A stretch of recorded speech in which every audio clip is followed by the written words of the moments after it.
Good afternoon, everyone. Good afternoon, Judge. Good afternoon, Judge. Hello, Judge. Mr. Hudson, you there? Good. Yes, Jan, I'm here. Great. There he is. I want to thank everyone for shifting their schedule from 1 to 2. I hope I didn't disrupt things too much for anyone, but I had a little hiccup in my schedule, so I appreciate the flexibility. We're here on 2 bond motions. Mr. Hudson represents a Harold Heath, and we'll get on the record in a minute. I just wanted to make sure we had all the right people, and I've got the right cases. Mr. Heath has a drug case and a rape case. Ms. Hodge, will you be handling, for purposes of the bond hearing, both matters? Or Mr. Hudson, does your client already have a bond in the drug case and all we're doing is seeing about bond in the rape case? Yana, it's my understanding that Mr. Heath already has a bond in a drug case. I believe it was a signature bond that was granted, I think maybe through pretrial services, but he was out on bond when he got this case. Okay. I'm using our new Odyssey, with which I have only a lukewarm relationship. I'll look up this older case too, 172860. And it is coming in. There it is.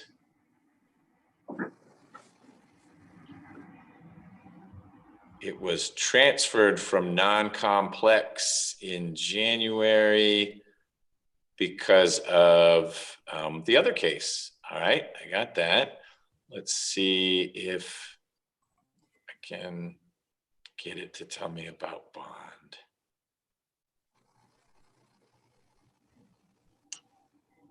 Bond surrender.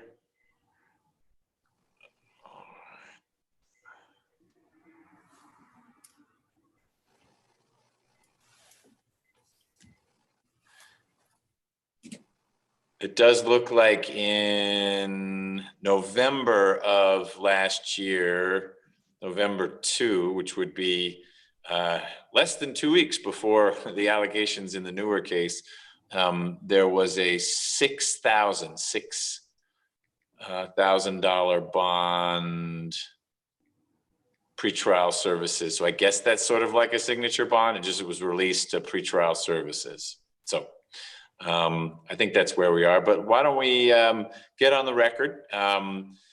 We've got 2 cases, but the primary one is 19 SC 173924. It's State versus Harold Heath. Ms. Hodge is representing the state in this matter. Mr. Hudson represents Mr. Heath. Mr. Hudson has filed a waiver on behalf of Mr. Heath, waiving Mr. Heath's presence for the purposes of this bond hearing. It's in writing, it's on the record, so we don't need to go through that any more than I just did. Mr. Hudson, if you're ready and want to tell me why you think Mr. Heath ought to get a bond in the rape case, if I agree with you, we can figure out what, if anything, happens with the $6,000 bond in the drug case. All right, Yana, before I begin, I want to just shift the focus because I brought ordinarily, first of all, I want to thank Ms. Nelson because she was working with me endlessly to get this case calendar. We was trying to get it in court so I could bring his family for support as well as potential witnesses, but I will not be needing them as witnesses. So I just wanted to thank Ms. Nelson for that. Judge, also, I wanted to just address the facts of the case and then let you know I have several people in here. I got 1, 2, 3, 4, 5, 6. 6 people in my office, Judge. They're all his family, his mother, Miss Yvette Heath, his father, Mr. Harold Maddox, as well as his grandfather, Mr. Harold Maddox, his uncles, and his cousins and his sister in here, Yana. So I wanted to point that out. Now, I wanted to go into the facts of the case, Judge, briefly. The facts of the case is that sometime in October 2019, Mr. Heath got into an argument with the alleged victim, Sharita King. They got into an argument, and in the first incident, he had, I believe, like 14 grams of marijuana on him. And somehow they got into an argument, and she called the police on him. She called the police on him, and when the police came, she actually told him to run. But eventually, I think she wanted to change her mind. So police apprehended him, found him with 14 grams of marijuana. That's the basis of the case. And I plan on actually pleading out to that case whenever it comes about. Now, the case in chief, once he gets out of jail, he goes over to her house. And I got father and grandfather who stays on Reynolds Road in Atlanta, Georgia, can testify that she's always coming over their house. They back and forth. So she comes over to his house. I believe it's a day in October. I want to say October the 14th, but I'm not particularly sure. He goes over to her house and tell her, hey, listen, you got me locked up. This is how I feel. She comes in, they had been having issues with her infidelity because she had been, let me stand right here in the camera, y'all. Excuse me. She goes into her, he goes over there. They had issues based on the infidelity that she had in the relationship. So he talks to her. They've done this before. They argue, then they make up, they have sex. But on this particular day, Judge, he makes her get down on the ground and basically put her hands behind her back, say, this is what the police did for me. She gets up crying, say she's sorry. She never meant for him to go to jail. Then somehow it results into them actually having sexual intercourse. Now, Ms. King actually participates in the sex act. Mr. Heath doesn't have a weapon. He doesn't have, there's no force. He doesn't physically abuse her. He doesn't verbally abuse her, but they have sex and she performs sex acts on him. He performs sex acts on her. He leaves. Next thing you know, I believe Ms. King calls one of her friends to tell her what happened, and then that's how the arrest comes about. Those are the facts, Judge. And like I said, we anticipate taking this case to trial, no matter what, unless we get a favorable resolution in our way. But I'm gonna go into the Ayala factors. He's not a flight risk, Judge. He's a lifelong resident of Atlanta. He's a lifelong Fulton County resident. Like I said, he got 7 family members here who would have been present in courtroom 1D if we was allowed to be in court. And they came for his initial arraignment back in sometime back in March. So he is like I said, 2000 graduate of Westlake High School in Atlanta. Ties to the community. All of his families from here, they're here. 2 and 3 generations are here. So, Judge, that's not an issue. Likelihood to intimidate any victims or witnesses, Judge, there's not a strong likelihood. He will abide by any stay away provisions and conditions set forth by the court, Judge, if he's granted bond.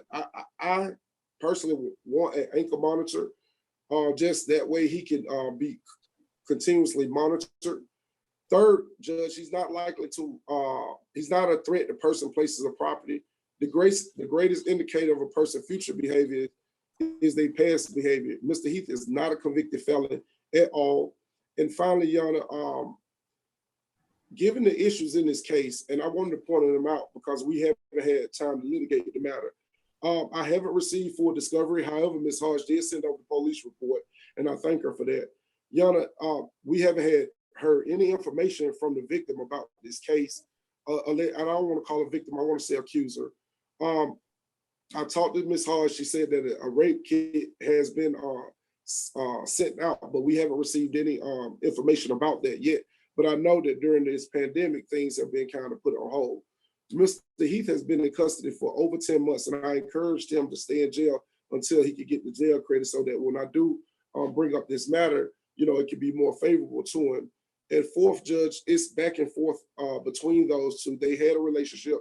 And since Mr. Heath's been in custody, he hasn't attempted to reach out to Ms. King. He's been abiding by my stipulations and what I've told him and what his family has told him.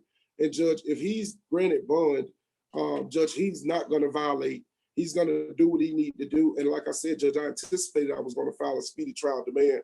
He got some strong family support, Judge, and he got a great family that will help him get through this incident.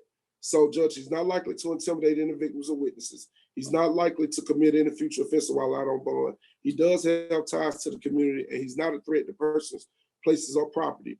Given the issues that's surrounding the case, the fact that the sex was consensual, it wasn't by force at all, Judge, I believe a reasonable bond is is appropriate in this case. And Judge, we'll leave it at your discretion. Given the fact that Mr. Heath meet all the criteria under the Ayala factors, we asking for a reasonable bond, and the fact that he's been in jail for 9.5 months, going on 10 months now. Thank you, Your Honor. Mr. Hutt, you're welcome. Thank you for all that. And I will certainly take notice, I'll have it appear in the record, that there are a number of individuals in, is that your office? Where are you, Mr. Hudson? You look like you're in a large closet. Yeah, I'm in my office. All right. It's a very nice office with a big screen, and it's got a lot of folks in it. And I trust they are all the folks you mentioned, Mr. Heath's mother, and we've got an uncle and a father and a grandfather. So there's a clear demonstration of family support, which leads to my first question, Mr. Hudson. Where would Mr. Heath be living if he were released? Your Honor, I have his address, but I'm gonna let his father, Mr. Harold Maddox, put the address on the record. 2365 Reynolds Road. 2365 Reynolds Road, Your Honor, that's REYNOLDS, Reynolds Road, Atlanta, Georgia, 30331. He will be residing there with his father, Mr. Harold Maddox, and his grandfather, Mr. Harold Maddox Sr. Anyone else, Mr. Maddox Jr., Dad, anyone else live in that household, or it's you and your father, and then it would be your son? Just those three, Your Honor. Okay.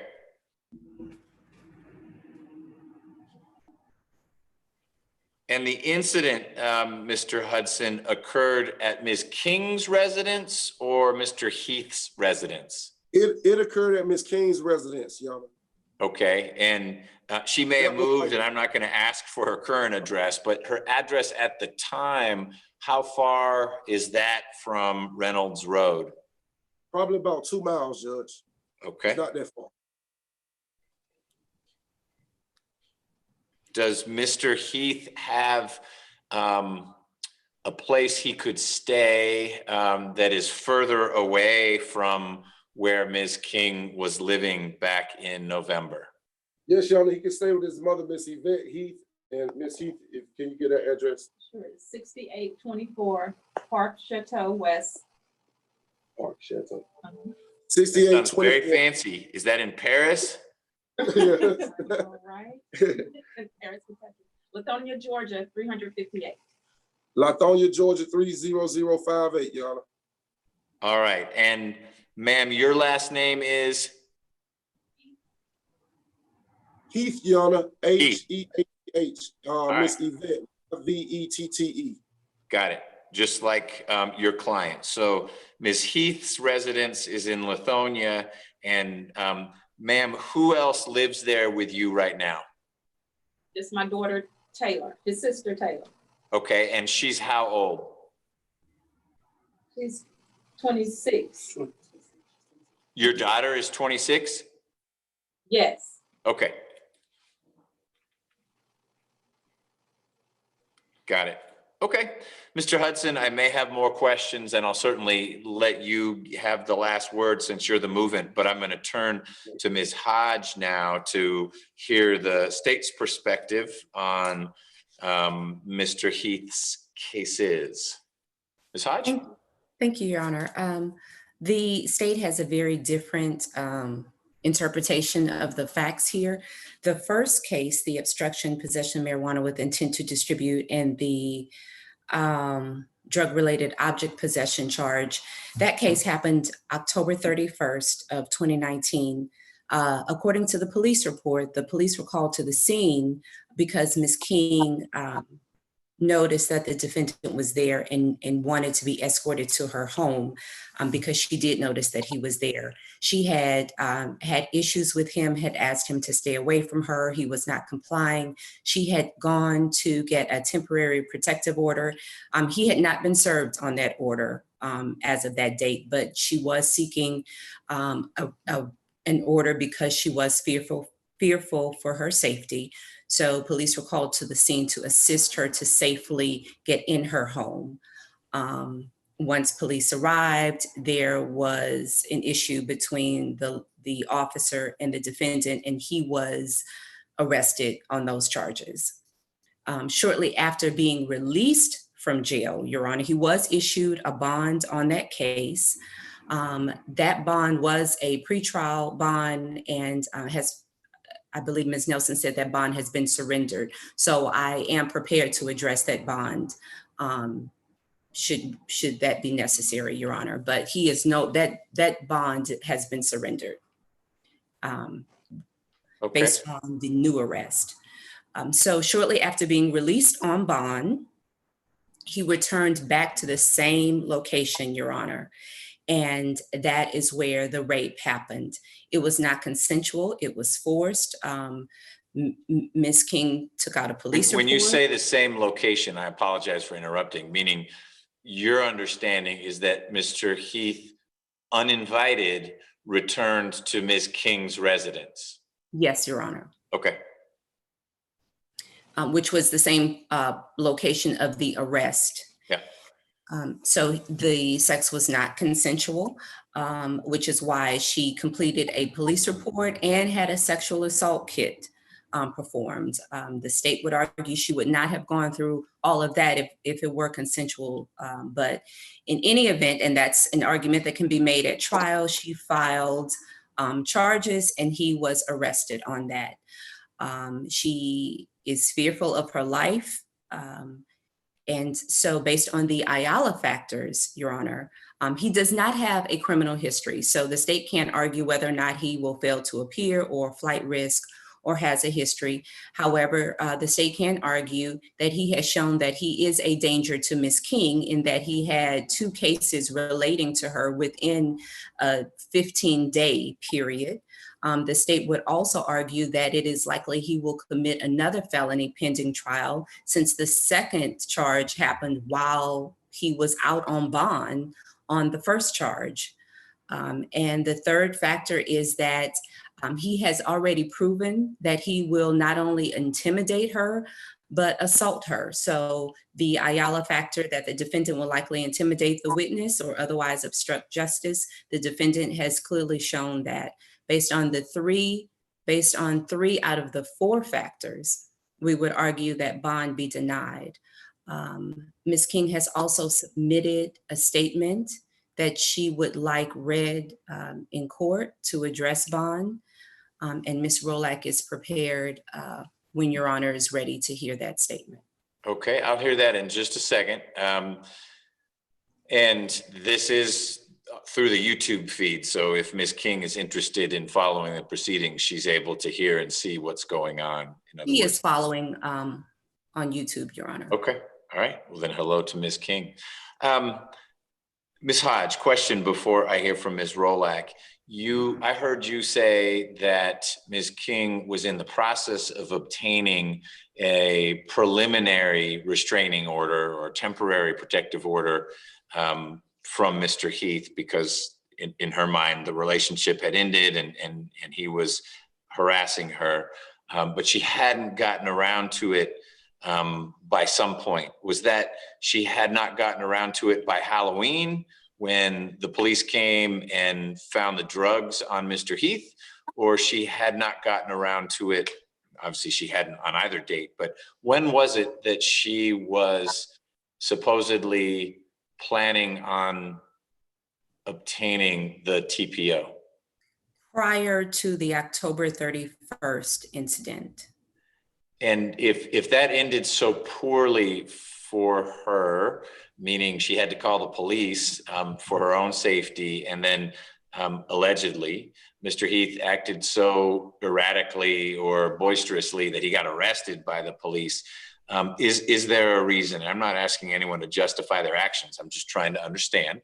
Is there a reason why Ms. King has articulated to you that she did not follow up on getting the TPO? Was it because, well, gosh, Mr. Heath had been arrested, so he's out of the picture, or what's your understanding if you have one? My understanding is that because he was arrested and in jail, she felt like that would resolve the issue right now. And that's also one of her arguments for not allowing him to be released on bond. Okay. All right, Ms. Rolak, good afternoon to you. I am ready to hear Ms. King's statement. Thank you for being her spokesperson. Good afternoon, Judge. She says, "There, Judge McBurney, my name is Shari King, SHARIKING, and I was the victim of a rape from my ex-boyfriend, Harold Heath, on the morning of November 14th, 2019. Before that incident, he had been stalking myself and friends of mine due to me breaking up with him and leaving the apartment we shared on October 16th, 2019.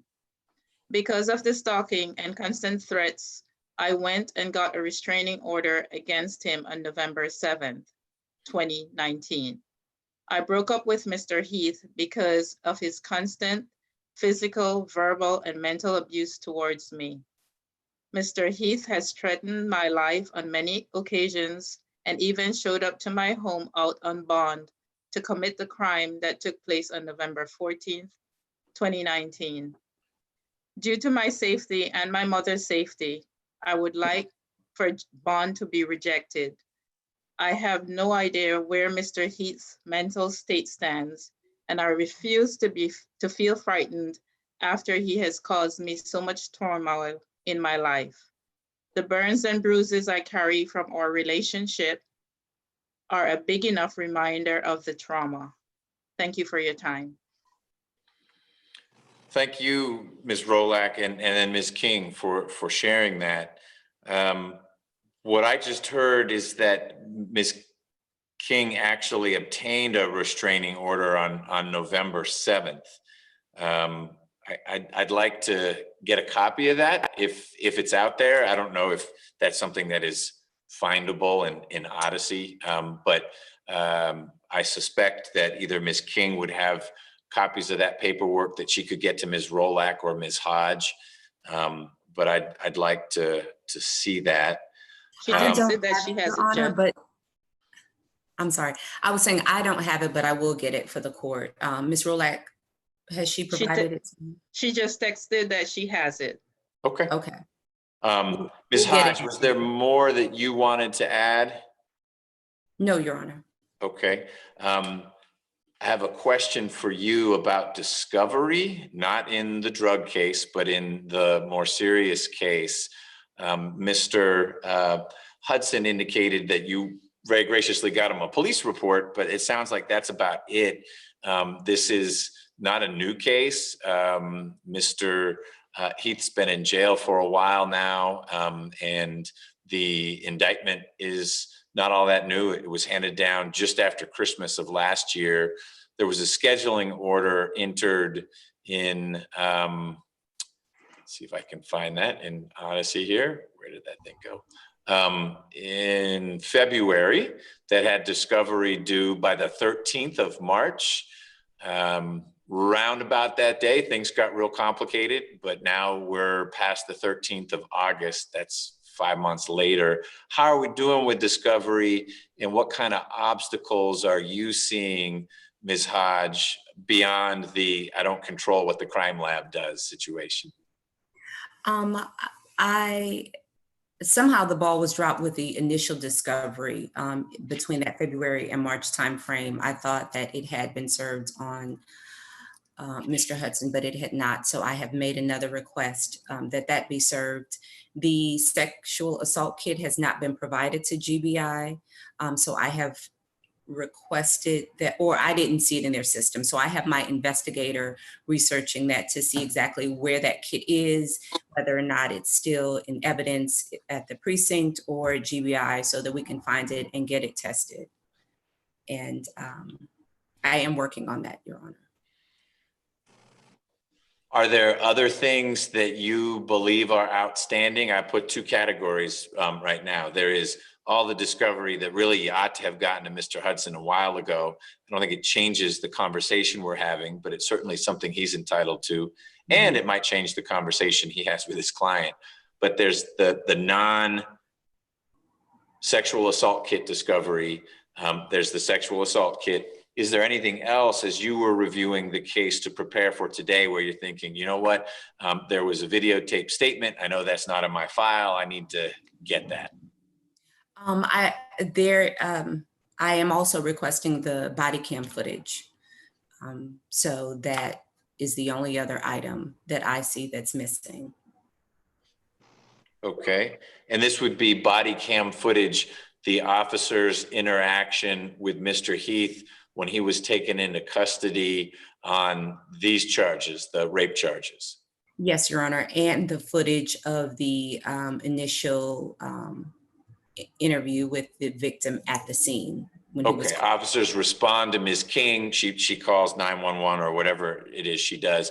Officers respond. That too, you think there would be body cam footage? Yes, Your Honor. And what is your experience in these slower times, meaning when it's harder to get information from the different agencies you work with? You request body cam footage, and as I understand it, you get it electronically. It's not that your investigator has to go plug a cable into the officer's body cam, but they send you a link and there's the footage. You can download it or share the link with Mr. Hudson. Assuming that's how it works, what's the turnaround time that you're experiencing? About 3 to 5 days, Your Honor. So I should have that next week. Okay.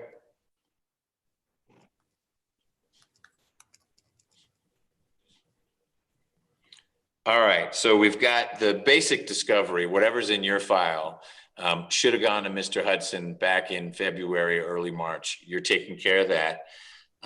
Your investigator is going to figure out what's going on with getting the kit either to GBI, or if it's already there, GBI evaluating it, although it doesn't sound like it's at the GBI. And then there's the body cam footage. Anything else you want to make me aware of now before Mr. Hudson does? I have also requested the 911 call. So I expect to receive that around the same time as the body cam footage next week. Okay. All right. Anything else? No, Your Honor. All right. Ms. Crawford, good afternoon. Good afternoon, Judge. The lawyers for both sides seem to agree that Mr. Heath does not have an adult criminal history. He may have 2 open cases, but no convictions in Georgia. Do you agree with that? Yes, Judge, I agree. No convictions, no Okay. charges, no history. Okay, thank you. Yes. Mr. Hudson, anything you want to add, having heard Ms. Hodges' perspective on this? Yes, Your Honor. First of all, I want to thank Ms. Hodge because, Your Honor, even though the case been about 10 months, almost a year now, once Ms. Hodge was assigned, she stayed in constant communication with me and let me know that she didn't have those things.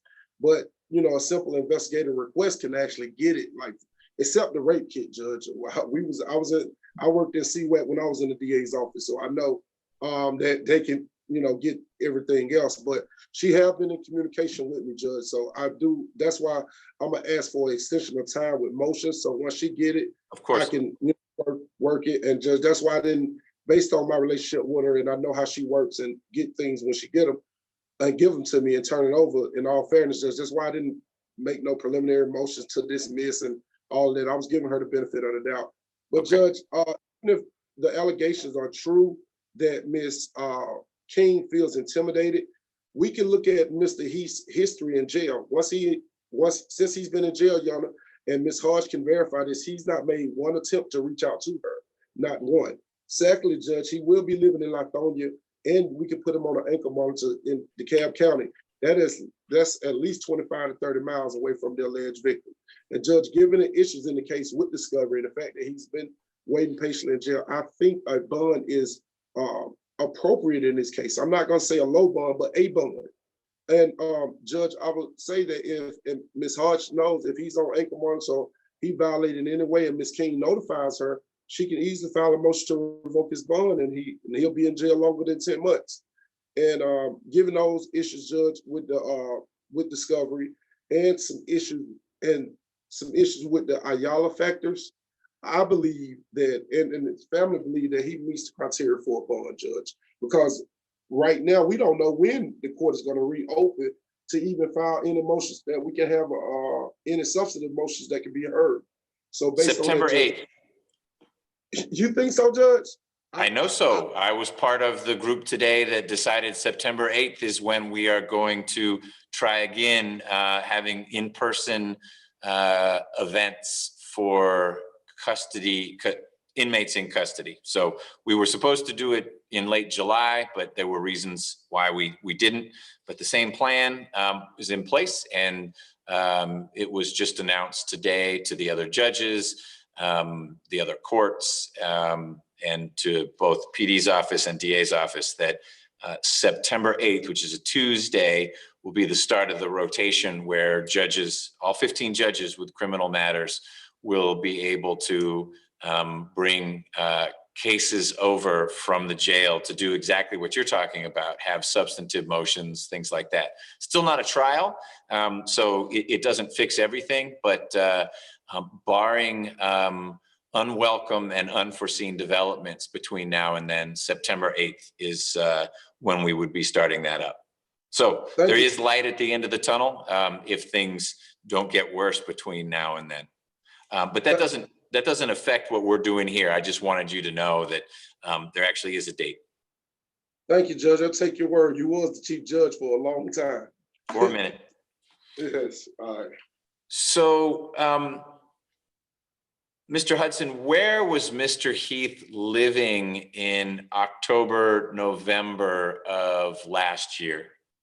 2365 Reynolds Road. He was living, like I said, approximately around about 2 miles from her. Also, Judge, I do agree with Ms. King. They had a long time relationship where they actually had been living together in off the Baker's Ferry address, as well as in Vinings up in Cobb County. But Ms. King has clear, Judge, she doesn't want anything to do with it, and so we respect that. So Mr. Heath was at his father's residence back in October and November of last year? Yes, Your Honor. Okay, last question, unless your answer brings up more questions. Was Mr. Heath working at that time? And if so, what line of work is he in? Your Honor, he was working at Material in Motion. That's in Fairburn, Georgia. What's that like the warehouse? Yeah, he did fueling trucks. Yeah, he was fueling trucks at Material in Motion in Fairburn. And how long had he been doing that work at Material in Motion? About 2 years, Judge. Okay, so that was a stable position for him. Yes, Your Honor. Okay, all right. Here's what I'm going to do. I'm going to issue a revised scheduling order in the case that has some fairly short fuse deadlines for the state to get you things, Mr. Hudson, and then the open-ended one of who knows when we could get the sex assault kit tested. Of course, the state has to find it first. Although I'll note that it sounds like the posture of this case, the results aren't going to be all that controversial. If the results demonstrated that Mr. Heath's genetic material was found, what I heard you say, Mr. Hudson, is he doesn't deny that there was intimate contact between the two parties. He claims it was consensual. So in this case, and it's not uncommon for cases like this, the outcome of the sex assault kit is less dispositive than a case where it's stranger on stranger and Mr. Hudson's client says, I've never seen this person, I've never been around this person. That doesn't mean we don't need to get it done. It just makes me a little less worried that we have fallen behind on that.